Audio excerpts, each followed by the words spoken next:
geesta kale waxaa dowladda hoose Burco ay maanta gacanta ku soo dhigtay badeecooyin kala duwan oo waqtigoodu dhacay kuwaas oo ay sheegeen in la gubi doono xogayaha fulinta dowladda hoose Burco Cismaan Maxamed Sheekh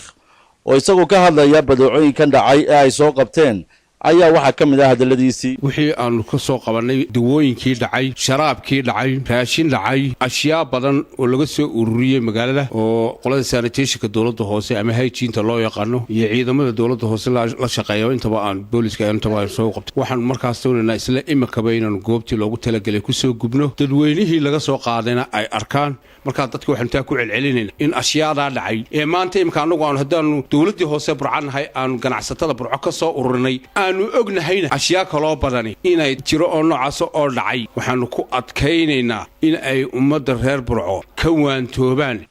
sidoo kale xubno ka mid ah xildhibaanada golaha deegaanka oo iyaguna halkaasi ka hadlay ayaa ganacsatada uga digay in ay ka fogaadaan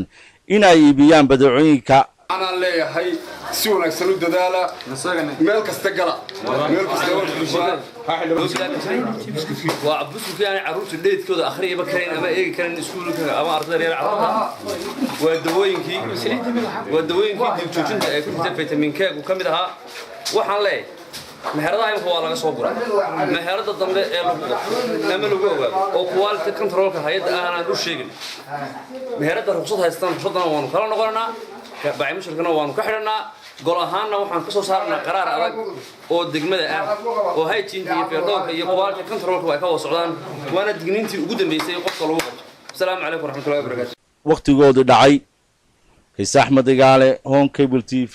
Burco.